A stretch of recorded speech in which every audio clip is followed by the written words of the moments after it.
오늘 주신 하나님의 말씀 보겠습니다. 구약성경 출애굽기 4장 10절에서 17절 말씀까지입니다.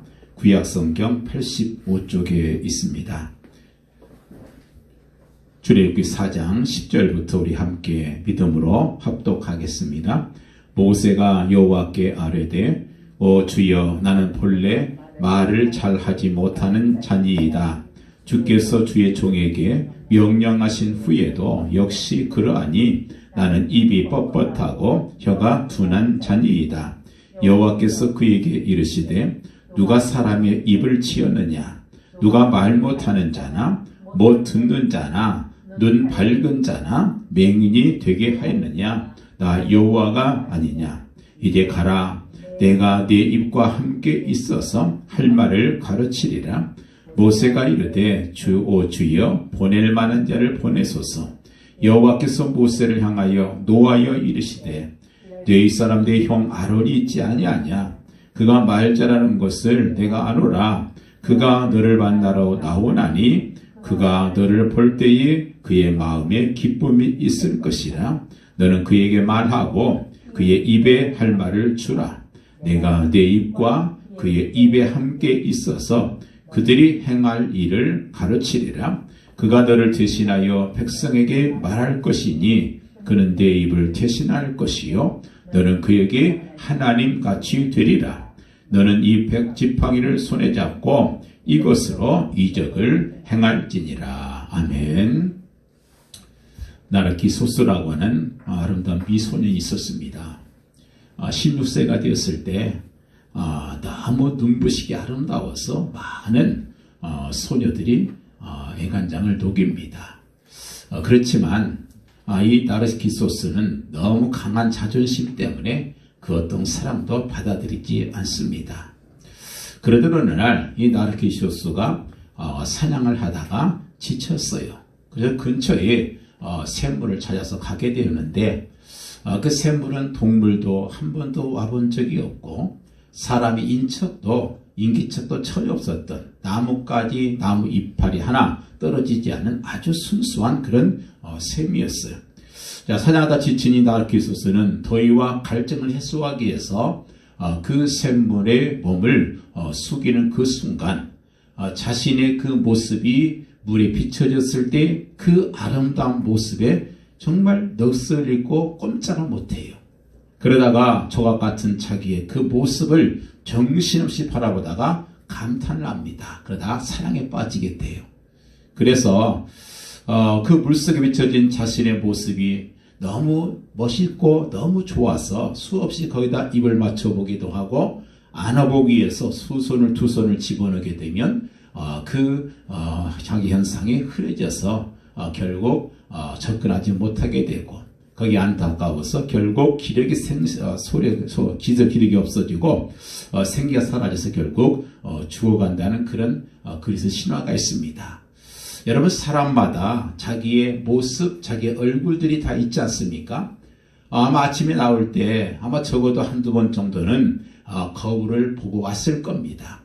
여러분 그러면서 자신의 그 얼굴, 자신의 그 자태를 보면서 이 나르키소스 청년처럼 그렇게 감탄하면서 그렇게 만족해하는 사람이 과연 얼마나 되겠습니까? 미국의 한 갤럽기관에서 미국 사람들을 대상으로 해서 이런 조사를 해봤어요. 그 조사 중에서 중요한 질문 중에 하나가 뭐냐면 당신은 당신의 외모에 대해서 만족하십니까? 하고 물었어요. 그랬더니 남자 중에서는 28%가 만족한다. 여자는 좀 적어서 13%가 만족한다. 그렇게 대답을 합니다. 그래서 두 번째 질문을 했어요. 만약에 당신이 바꿀 수 있다고 하면 당신의 외모를 바꿀 수 있겠는가? 바꾸겠는가? 그랬을 때 남자는 94%가 그렇다고 대답을 했고 여자는 99%가 그렇다 하는 대답을 합니다. 여러분이 통계가 시사하는 것이 뭐겠어요? 이 땅에 살고 있는 대부분의 사람들이 자기의 외모를 포함해서 자기의 인생과 자기의 존재에 대해서 만족하지 못하면서 살고 있다는 그런 통계 아니겠습니까? 그래서 여자들은 자기 얼굴을 아름답게 만들기 위해서 화장도 해보고, 그것도 안 되면 성형수술을 해서, 심지어 어떤 사람은 20, 30번이 그 성형수술을 계속 하는 사람도 있어요. 특히 우리나라는 참 그런 게 강하잖아요. 자, 근데 그 맥스웰 멀치라고는 유명한 성형외과 의사가 쓴 새로운 미래를 소유한 새로운 얼굴, 그런 책에 보면은 그 성형수술을 받은 사람들이 자신의 얼굴을 고침으로 말미암아 새로운 생의 문이 열렸다고 하는 그런 개인적인 고백들 얘기합니다. 얼굴이 달라지니까 마음이 달라지고, 또 마음이 달라지니까 생각이 달라지고 그의 인생관이 바꿔졌다 하는 그런 사실이에요. 그런데 어떤 사람은 얼굴을 바꿨는데도 여전히 불만하고 있더라는 거예요. 그래서 그는 다시 한번 또 연구를 했습니다. 이런 발표를 했어요. 마음속에 있는 얼굴이 바뀌지 않는 한 인간의 외모는 아무리 바꿔도 안 된다. 이런 연구 결과를 발표해요. 맞는 말이죠. 마음속에 있는 자화상이 고쳐지지 않고서야 어떻게 건강하고 행복할 수 있겠는가 하는 그런 얘기예요. 사람은 두 가지 얼굴이 있습니다. 하나는 외형적인 얼굴이 있고, 또 하나는 내적인 얼굴이 있어요. 그런데 이 내적인 얼굴을, 그것이 뭐냐면 자기가 생각하고 있는 자화상이 내적인 얼굴입니다. 이 내적인 자화상이 바로 자신의 운명을 결정합니다. 대부분의 사람들은 자기 얼굴을 싫어하듯이 자기 인생의 자아에 대해서 싫어하고 있어요. 다시 말하면 성격이나 가문이나 환경이나 성장 배경이나 학력, 이 모든 것들을 다 싫어하는 부정적인 자상, 다시 말해서 열등감을 가지고 살고 있다는 거예요. 이 열등감이라고 하는 것은 가장 보편적인 인간 존재의 양식이다, 그렇게 말할 수 있겠습니다. 열등감 없는 사람은 과연 있을까? 이 성경적인 열등감은 인간의 원죄와 무관하지 않습니다. 그럼에도 불구하고 이 열등감을 일으키는 조건이나 이유에 대해서 우리가 직접적으로 책임질 수 없는 것들이 참 많아요. 예를 들어서 부모를 선택하는 거, 정말 훌륭한 엄마 아빠를 선택하는 거, 이거 내가 할 수 있는 건 아니잖아요. 내 외모, 내가 선택할 건 아니잖아요. 내가 책임질 건 아니에요. 머리가 나쁜 거, 이게 내 책임입니까? 키가 작은 거, 인생이 고약한 거, 인상이 고약한 거, 이거 내가 할 수 있는 건 아니잖아요. 저희 동기 목사 중에 옛날에 검문이 한참 심할 때 무조건 검문을 해서 걸리는 사람이 있었어요. 이 인상 자체가 범죄상인 거예요. 그분의 잘못은 아니잖아요. 그래서 사실은 열등감, 이것을 지나치게 우리가 정지할 필요는 없어요. 또 어떤 경우에 보면은 열등감을 자기 약점으로 압니다.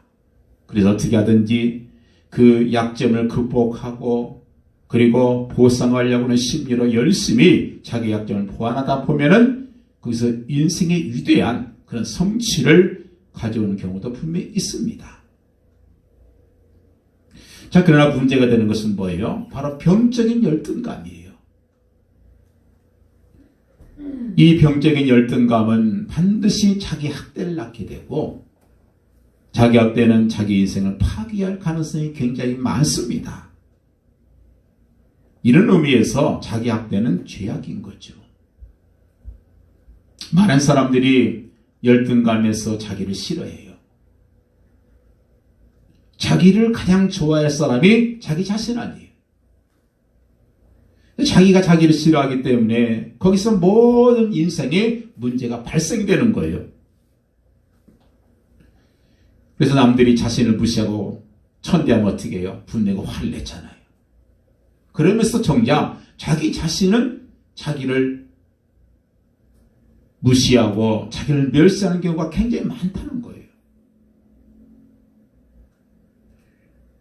우리는 스스로 하나님의 자녀라고 그렇게 말하면서도 낮은 자존감, 열등감에 꽁꽁 묶여서 자신의 무가치함을 인정하고 자신을 멸시하는 속성을 가지고 있다는 거예요.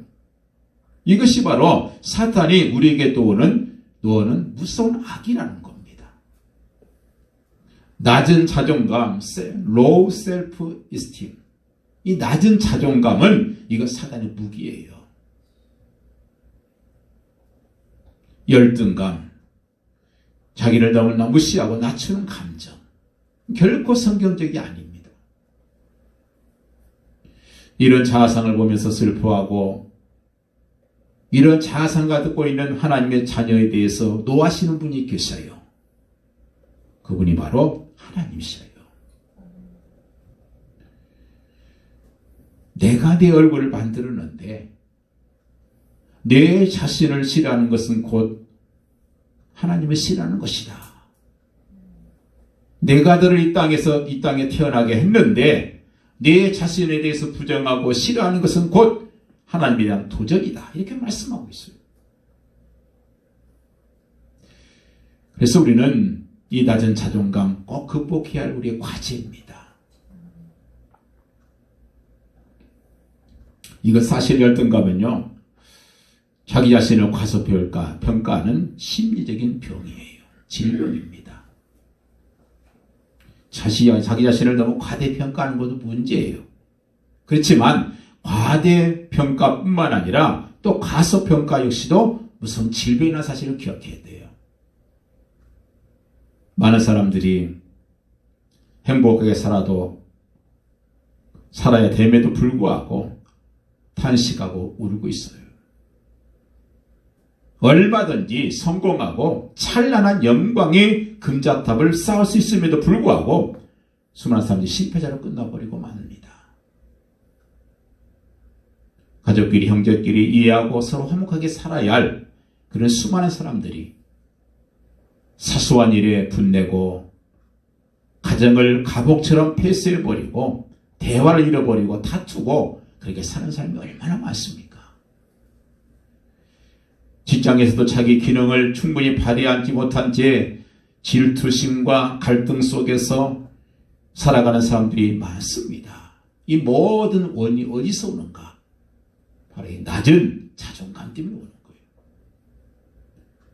그렇기 때문에 우리가 바른 자아상 갖는 거 굉장히 중요합니다. 이게 하나님의 뜻이에요.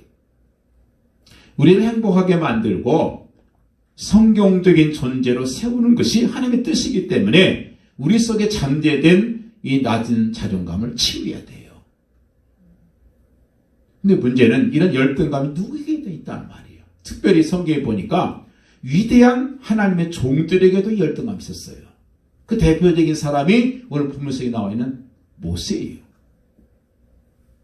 모세 열등감. 사실 모세는요, 못생긴 사람 아니었던 것 같아요. 그 부모가 모세를 딱 낳고 보니까 너무 준수하고 잘생겨가지고 목숨 걸고 지켰잖아요.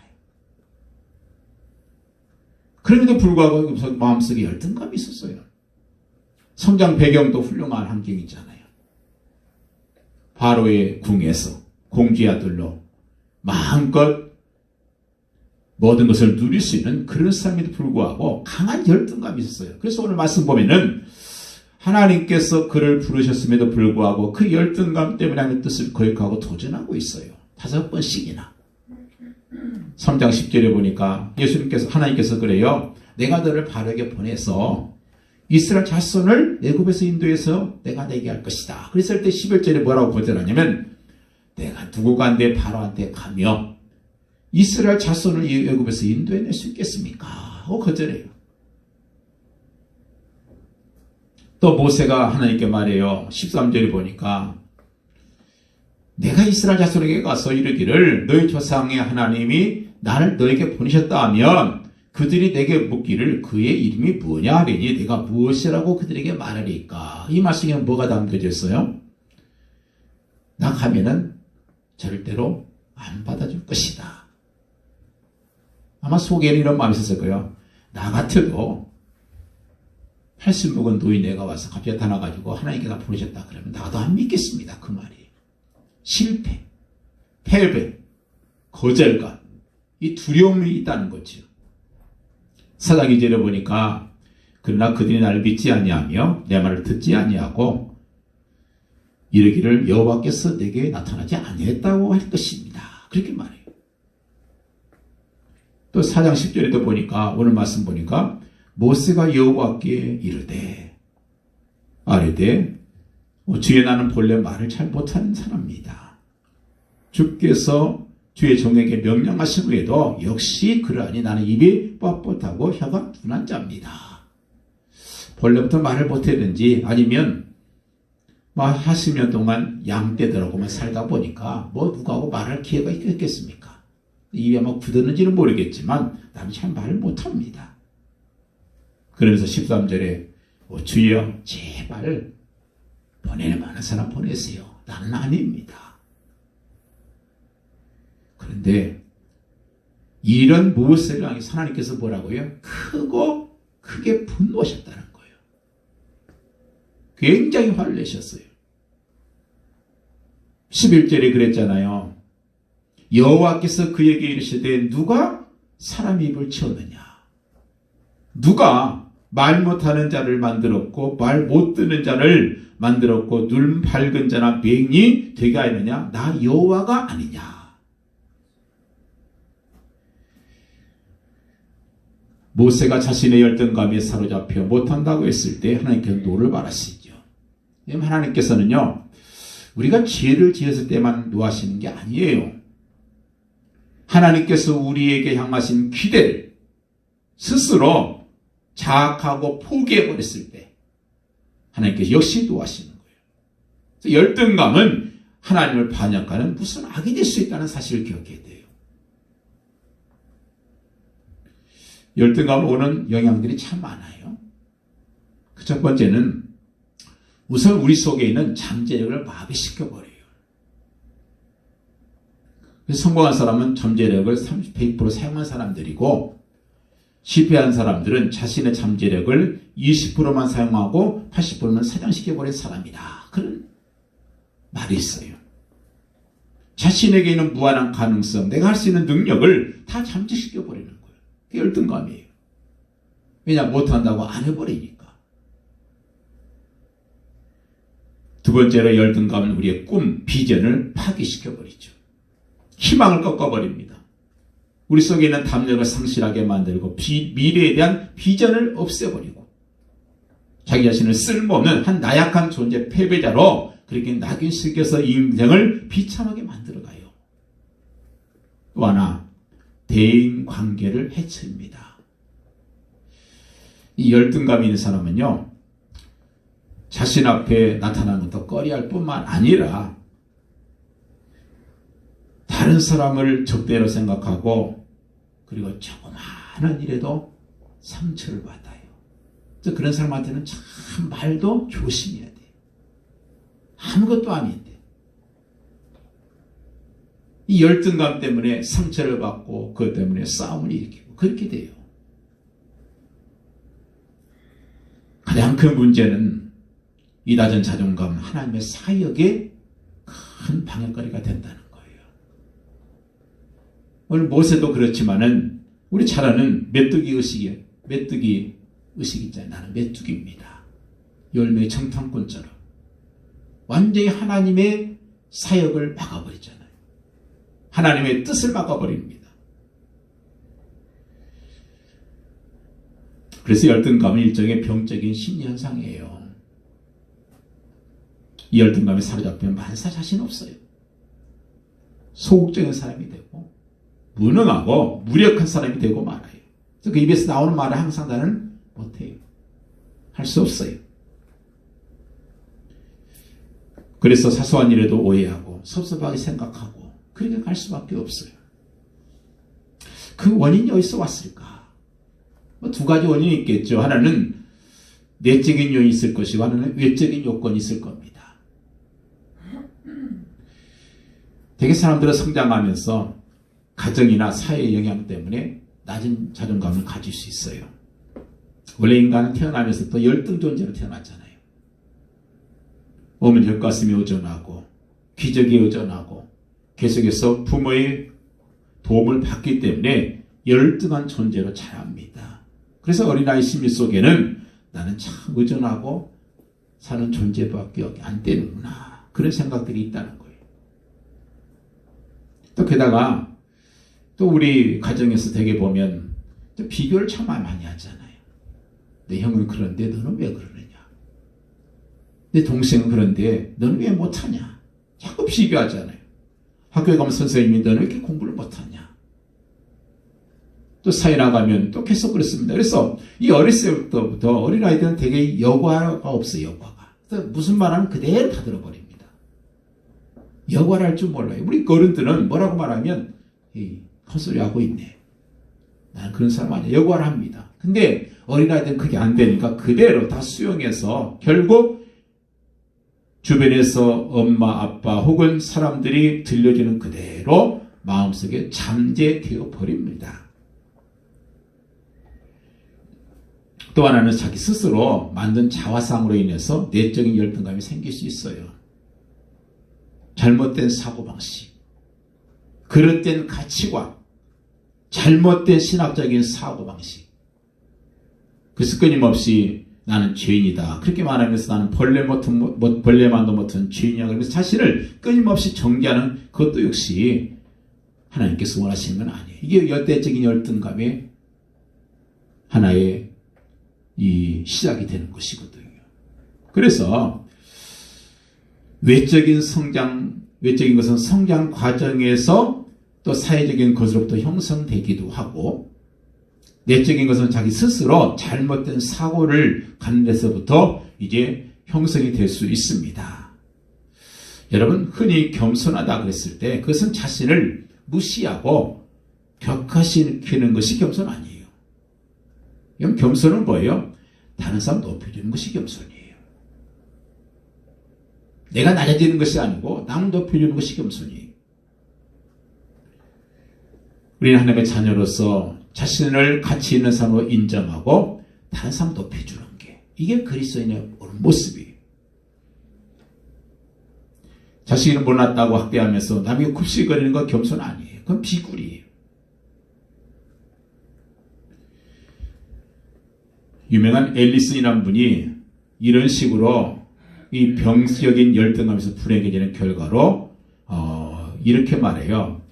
병적인 열등감에서 불행해지는 결과로서 자기 자신을 분리시키고 소외감을 갖게 만들고 공포심, 분노, 적의, 상심, 불안감, 창의력, 상실, 시기, 질투, 원망, 좌절, 자기학대 등이 그 원인이다, 이렇게 말해요. 자, 그렇다면 이게 하나님의 뜻이 아닌데, 이 열등감, 자기 낮은 자존감이 하나님의 뜻은 아닌데 어떻게 되겠어요? 우리가 하나님의 영광을 위해서 하나님의 창조의 형상을 회복하기 위해서 반드시 이런 낮은 자존감은 치유가 돼야 돼요. 어떻게 치유되면 되겠는가? 오늘 본문 속에 그 방법이 나와요. 11절 말씀 봅니다. 여호와께서 그에게 이르시되 누가 사람 입을 지었느냐? 나 여호와가 아니냐? 다시 말해서 창조의 가치를 인정하는 거예요. 누가 내 입을 창조했느냐? 창조하신 자를 기억해라. 이것은 창조의 가치를 인정이라는 거잖아요.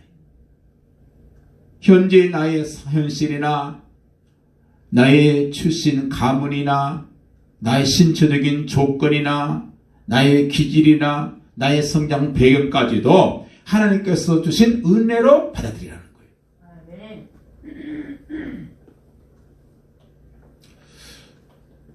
열등감은 하나님의 창조를 무시하고 하나님의 계획을 불신하는 거예요.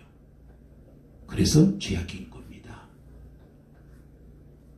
참 이 세상에 참 우리가 놀랄 만한 일 참 많죠. 그러나 진짜 우리가 놀라야 할 대상이 있다면 그것은 내 자신이에요. 내가 여기 존재하고 있다. 이 사실을 생각해 보세요. 얼마나 놀라운 사실이. 성 어거스틴이 그의 글 가운데 이런 글을 남겼어요. 인간은 높은 산과 바다의 거대한 파도와 굽이치는 강물과 광활한 태양과 무수히 반짝이는 별들을 보고 경탄하면서도 그러나 자신의 몸, 자신의 존재에 대해서는 경탄할 줄 모른다. 이렇게 말했습니다. 자신의 몸을 그 어떤 것보다 더 감탄하고 경탄해야 된다는 거예요. 시편 기자도 그런 말 했잖아요. 139편 14절에 내가 주께 감사하는 것은 나를 지으심이 신묘막측하심이다. 나를 지으신 것이 신묘막측하다. 하나님께서 아주 놀랍고 경이스럽게 우리를 만들어 주셨다는 거예요. 폴 브랜드라고 하는 크리스찬자가 스사가 있습니다. 이분이 오묘한 육체라는 책을 썼는데요. 그가 이렇게 말해요. 우리가 놀랄 것이 많이 있지만 우리의 탄생부터 놀라야 된다. 인간의 탄생, 그것은 기적 중의 기적이요. 신비 중의 신비가 아닐 수 없다. 생각해보라. 정자와 난자의 만남. 단 하나의 수정란 세포에서 10조 개나 이르는 세포가 생성이 되고 드디어 거기서 한 생명이 탄생한다. 한 아기가 탄생한다. 이 신비를 어떻게 말할 수 있을까? 이 감격을 어찌 말할 수가 있을까? 내가 할 수 있다면 이 하늘의 광활한 공간에다가 나는 감탄부호로 이 하늘의 공간을 다 채워도 나라는 인간의 탄생의 신비를 나는 다 말할 수 없을 것이다. 이 광활한 이 공간 우주에 감탄부호로 다 채워도 모자라다. 시편 139편 15절에서는 내가 은밀한 데서 짐을 받고 땅의 깊은 곳에서 짐을 받을 때에 나의 형체가 주의 앞에 숨기지 못하였나이다. 그래서 형체라는 그 말이 나오는데 이 형체란 말의 원본은요 뼈대란 말이에요. 뼈대. 여러분 이 뼈대가 얼마나 신비한지 여러분 아세요? 이 블렌드라는 분이 이 의사가 이렇게 말했어요. 뼈라고 하는 것은 가장 최소한의 물질로 인해서 몸무게를 지탱할 수 있는 가장 경제적, 가장 가벼운, 그러면서도 가장 견고한 구조물이라고 할 수 있다. 이것은 현대의 가장 발달된 건축 설계 원리로도 수천 년의 건축술의 발달도 인간의 몸을 구성하고 있는 뼈대의 구조적인 신비를 다 설명해낼 수 없다. 이렇게 말했어요. 인생이 살아가면서 사람이 살아가면서 일생 평균 걸은 거리가요. 지구 2바퀴 반이래. 걷는 거리가. 그렇게 운동하는 동안에도 우리 몸을 이렇게 지탱할 수 있는 것은 가볍고 견고한 뼈 역할이라는 거예요. 그래서 마지막 부분에 그분이 이렇게 말해요. 뭐라고 말하냐면 오 뼈대요. 부담되지 않는 짐이 되지 않으면서도 가장 확실한 자유를 하고 제공하는 뼈요. 뼈가 없는 인간을 상상해 보라. 아주 가벼우면서도 부담되지 않아요. 그러면서 튼튼한 거예요. 뼈가 없는 인간을 생각해 보세요. 마치 지렁이처럼 땅을 계다 있는 이 얼마나 참 우습습니까? 이 정밀하고 놀라운 존재가 의미 없이 만들어졌을까? 놀라운 피조물이 반드시 놀라운 목적을 전제하고 있다는 사실, 이거를 기억해라는 거예요. 옛날에 무신론자로 유명했던 잉거슬이라는 사람이 있었습니다. 이분이 자기 동네 시계방을 갔어요.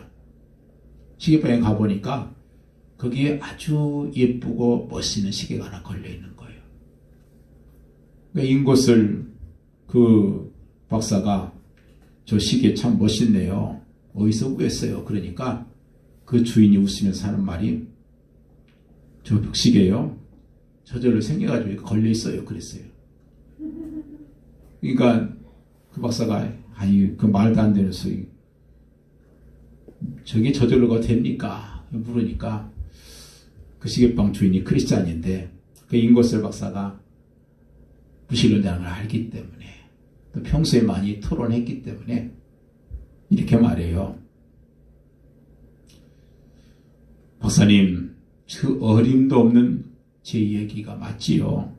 근데 박사님은 그보다 더 어림도 없는 얘기를 항상 주장해 오셨습니다. 사람은 저절로 이루어진 것이라고 그게 말이 됩니까? 이런 하나님은 우리의 창조의 아버지세요. 여기에 근거를 둘 때 우리 자신이 하나님의 아들이라고 하는 자녀라고 하는 그런 귀한 신분을 가지고 있다는 것을 알게 될 것이고 그 마음속을 차지하고 있는 모든 열등감을 물칠 수 있어요. 나는 하나님의 자녀다. 거기에서 우리의 바로 삶 속에 적극적인 마음이 나오는 거지요. 하나님께서는 우리를 그냥 이 땅에 보내신 것이 아니고 분명한 목적을 가지고 지으셨어요. 그리고 우리가 이 땅에 오게 만드신 겁니다. 그렇기 때문에 우리가 하루를 산다 할지라도 하나님께서 우리에게 주신 사명 이걸 가지고 보람 있고 의미 있게 살아야 되는 거예요. 우리가 하는 일 모든 일이 하나님의 행하시는 놀라운 역사를 나타내는 그런 일이 되될 것이고 우리가 하는 일의 보람과 의미를 느끼는 것 이것이 삶의 성공입니다. 하나님의 자녀들이 살아가는 그 모든 과정 속에는 절대로 하나님은 실패를 교육하지 않으신다. 이제 우리가 할 일은 뭐겠어요? 물밀듯 밀려오는 불안의 세력을 막아내는 일밖에 없지요. 이 세상 한마디로 불안한 세상 아니겠습니까? 날마다 불안해요. 그러나 이 불안은 우리의 감정을 마비시키고 우리를 좌절시키고 우리를 실패하게 만드는 부정적인 감정이 되고 마는 거예요. 그래서 우리 모두가 다 비록 약점은 있고 문제가 있겠지만 그러나 우리가 할 것은 이제 우리가 눈을 들어서 나를 이대로 창조하신 하나님을 바라보자는 거예요. 바로 이걸 말씀하는 거예요. 너 나를 좀 봐라.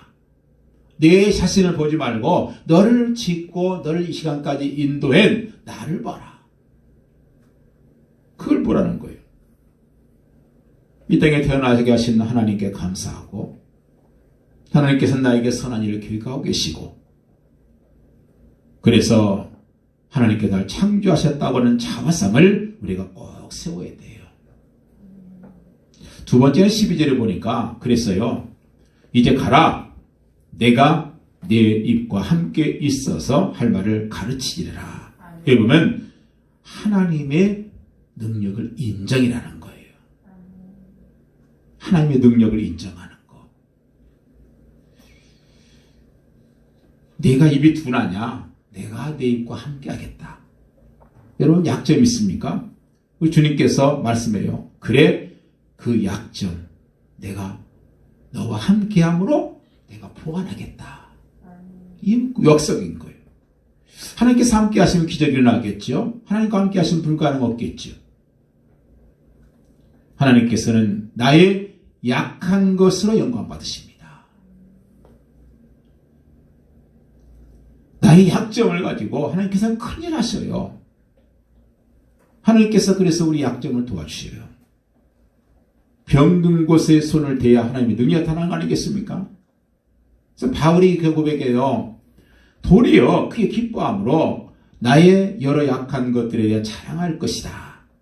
왜냐하면 그리스도의 능력으로 내게 머물게 하려 함이라.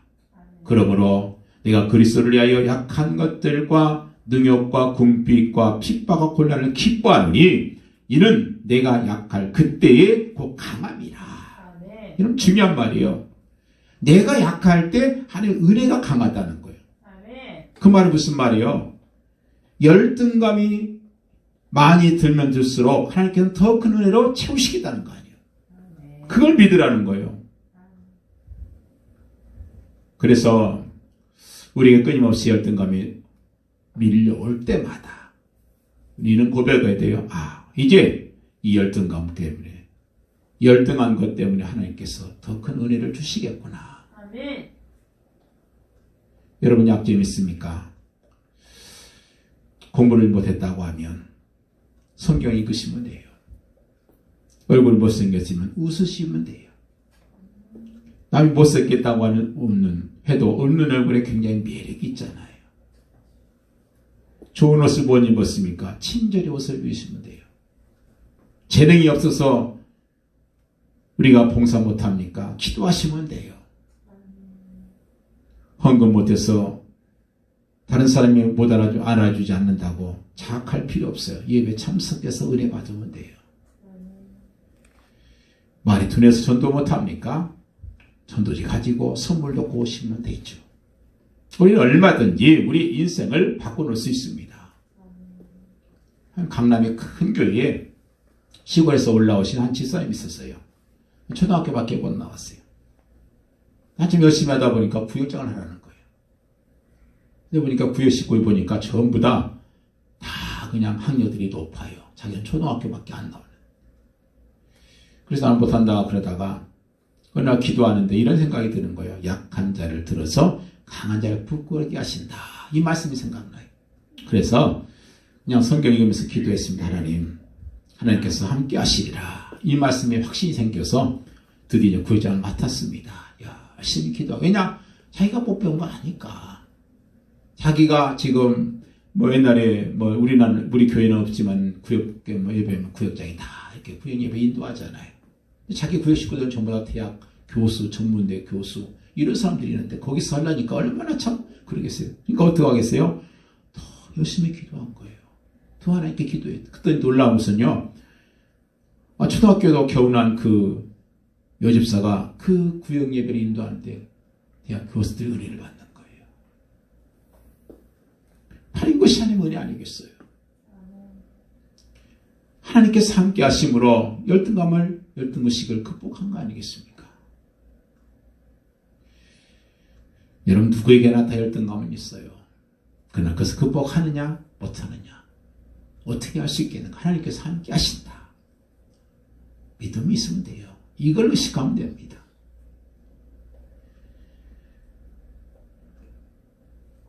쇼펜하우가 그런 말씀, 우리는 우리에게 있는 것은 조금 더 생각하지 않고 늘 우리 부족한 것만 생각한다. 이게 세계 비극이고 이것이 바로 전쟁부터 무서운 겁니다. 세 번째는 17절에 보니까 이런 말을 합니다. 너희 지팡이를 손에 잡고 이것으로 이적을 행할지니라. 여러분 내게 현재 가지고 있는 것 이것이 열등감을 극복하는 도구라는 거예요. 할 수 있는 것을 해야죠. 할 수 없는 것 생각하면 안 되지요. 실패자 특징은 뭐예요? 할 수 있는 것은 시시해서 안 합니다. 그리고 할 수 없는 것 이것만 붙들고 시려하다 실패하고 좌절하지요. 지금 나에게 있는 것이 무엇이냐? 이걸 주님께서 물어요. 너는 가라.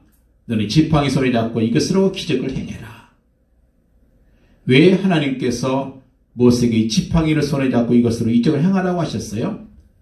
내가 말로 못하면 내가 이 지팡이 갖고 하겠다는 거예요.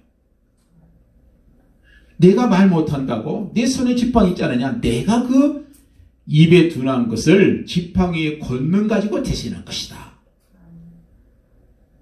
사실 모세는 이 지팡이 가지고 큰일 나왔잖아요. 홍해를 가르기도 하고 반석을 깨서 물을 쏟게 만들기도 하고 수많은 기적을 행합니다. 사도 바울 역시도 참 열등감이 있었고 또 말이 둔한 데가 있다고 그랬어요. 그래서 사도 바울은 자기가 말로 좀 어눌하니까 또 그 대신 글을 잘 썼어요. 그래서 글을 써가지고 무려 신약에 13편 되는 서신을 기록하잖아요. 말은 사라졌지만 그가 쓴 이 서신이 지금까지도 많은 사람들에게 감동을 주고 변화시켜주고 회개 역사를 일으키고 교회를 세워가는 위대한 일을 하지 않습니까? 그래서 여러분 뭡니까? 내가 못하는 거 이것이 아니라 내게 할 수 있도록 주신 거 가지고 하면 되는 거죠. 우리 한국 교회의 자랑스러운 맹인 교수인 양정신 목사님이라는 분이 있어요. 이분이 어렸을 때 맹인으로 태어났어요. 그래서 아무것도 쓸모없는 자라고 집안 식구들이 구박을 받습니다. 네가 아빠 못 본 사람이 뭐 사람 무시하겠냐. 무시를 해. 그래서 이 식구들이 구박할 때 하나님 앞에 기도했어요. 뭐라 기도했냐면 하나님 다 쓸모없다고 말하는데 주여 내가 어떻게 하면 되겠습니까? 그때 하나님께서 이런 마음속에 감동의 메시지를 주셨어요. 딸아, 네가 눈은 쓸 수 없으나 귀는 쓸 수 있지 않느냐? 입은 쓸 수 있지 않느냐? 머리를 쓸 수 있지 않느냐? 손을 쓸 수 있지 않느냐? 그때 그 어린 딸은 이렇게 기도합니다. 주여, 귀로 하나님의 음성을 듣겠습니다. 입으로 하나님을 찬양하겠습니다. 손으로 하나님 일을 하겠습니다. 머리로 하나님을 생각하겠습니다. 그는 결국 위대한 목사요, 위대한 교육자가 되고 교수까지 됐어요. 내게 없는 것 탓하지 말고 내게 있는 것 하나님께서 그 앞에 가져가면 그걸 통해서 하나님께서 일하실 것입니다. 또 하나 16절 보니까 그가 너를 대신하여 백성에게 말할 것이니 그는 내 입을 대신할 것이요 너는 그에게 하나님같이 되리라. 나의 열등감 가지고 하나님을 보여주라 그 말이에요. 하나님처럼 보일 수 있는 것은 나의 약점을 통해서 나타나는 것이다 이 말이에요. 내 잘생겨가지고 아무리 나타내도 누가 하나님으로 보지 않습니다. 잘생겼다고 하나님 보진 않아요. 말 잘하는 거 가지고 하나님 영광 드러나지 않습니다. 내가 병들었을 때 병을 고쳐놓으면 사람들이 나를 하나님으로 보겠죠. 내가 무능하고 약점 가지고 허물 많은 사람인데 의로워지고 변화되고 새로운 일을 하게 될 때 하나님 보게 되지 않겠습니까? 나의 약점 가지고 하나님 보여주라는 거예요. 가장 중요한 것은 긍정적인 자세를 가지라는 거예요. 아멘. 사람들이 자기에 대한 자세는 두 가지죠. 하나는 부정적인 자세, 하나는 긍정적인 자세입니다. 이 부정적인 삶의 자세를 가진 사람은 언제나 자기를 멸시하고 학대하지요. 스스로 업신여깁니다. 쉽게 좌절하죠. 열등감에 빠지고 자포자기하고 자멸합니다. 무슨 일이든 의욕이 없지요. 피동적일 수밖에 없어요. 사람들 앞에 나가는 것도 앞으로 나가려는 진취적인 열망도 없고 뭘 해보려는 적극적인 기상도 없고 자기 목표를 키우고 달성하고 가겠다는 개척정신도 결여되어 있습니다. 그래서 이런 사람은 현상주의가 고작이고 그저 무사한 일주의의 흐름에 빠져 그렇게 정력도 정열도 의욕도 용기도 없는 그런 삶을 살 수밖에 없어요. 그래서 우리는 이런 부정적인 삶의 자세를 벗어나야 되고 극복해야 됩니다. 자리를 박차고 일어나서 바울처럼 하나님을 위해서 부르심의 상급을 해서 앞으로 나가라는 거예요. 우리가 가장 바람직한 것은 긍정적인 삶의 자세입니다. 무엇이든지 긍정을 보자는 거예요. 내가 나를 보는 눈이 적극적이고 좀 능동적으로 진취적으로 그렇게 보라는 거예요. 오늘 그 말씀이 그거예요. 너 그렇게 보지 마라. 내 자신을 그렇게 보지 말라. 긍정적으로 보라는 거예요. 바울도 그랬잖아요. 내게 능력 주신 자 안에서 내가 모든 것을 할 수 있다. 얼마나 긍정적이에요. 여러분 그리스도인도 넘어지지요. 그럼 넘어지는 것이 문제가 아니에요. 넘어져도 포기하지 않고 다시 일어나는 용기가 더 중요한 거지요. 사람이 살다 보면 실패 왜 안 하겠습니까? 근데 실패하는 것은 부끄러운 게 아니에요. 정말 부끄러운 것은 실패한 다음에 다시 일어나지 못하는 게 부끄러운 거예요. 내게 있는 열등감 극복하기 위해서 우리가 본배까지 의식을 갖게 말해요. 자기 신분을 회복하자는 거예요. 내 신분을 확인하자. 내가 누구냐? 나는 하나님께 소속된 자다. 이거 인정하라는 거예요. 나는 하나님의 자녀다. 이거 인정하라는 거예요. 또 하나는 하나님께 사랑받고 있다는 사실을 꼭 기억하세요. 하나님의 자녀는 하나님의 사랑받습니다. 그리고 더 나아가서 하나님께서 나에게 할 수 있는 능력을 주셨다고 믿어야 돼요. 무엇이 그만 너 믿어라. 나를 믿어라. 미국의 민속적인 민속음악 가운데서 미국 사람들이 가장 좋아하는 어빙 벌린이라는 사람이 있습니다. 이분이 1000여 곡의 만 이상의 그 많은 곡을 작곡했어요. 근데 한 번에 기자가 인터뷰하는데 그 기자가 이런 질문을 해요. 선생님, 제가 인터뷰를 하고 싶은데 혹시 인터뷰를 그동안 많이 하셨을 텐데 혹시 기자들이 안 묻는 그런 질문이 혹시 있습니까? 그랬어요. 근데 자기가 받고 싶어하는 그런 질문이 있냐고 물어봤어요. 그러니까 그 어믹이라는 사람이 나는 사실 이런 질문을 받고 싶었다. 당신은 많은 곡들을 작곡하셨는데 히트한 곡들이 몇 곡 되는데 그 히트한 곡 말고 나머지 곡들은 어떻게 생각합니까? 하는 질문을 좀 해주세요. 그랬어요. 그래서 그 기자가 그래요. 선생님, 히트한 곡 말고 나머지 선생님이 작곡한 그 많은 곡들은 어떻게 생각합니까? 그때 그 어빙이 빙그레 웃으면서 하는 말이 이거예요. 히트한 곡, 유명해진 곡 말고도 나에게 있어서 많은 히트한 곡 못지않게 히트하지 않은 많은 곡들로 나의 피가 있고 나의 땀이 있고 나의 정성을 들여서 더할 수 없이 소중한 곡들입니다. 이 곡들도 좀 소중하게 여겨주십시오. 이렇게 대답을 했어요. 여러분, 이 음성을 들으면서 하나님 마음을 생각해 볼 수 있습니다. 이 세상에는 소위 스타들이 많아요. 출세한 사람들이 많습니다. 일은 난 사람들이 많아요. 이 사람들만 소중할까? 하나님께서 분명히 이렇게 말씀하실 거예요. 아니다.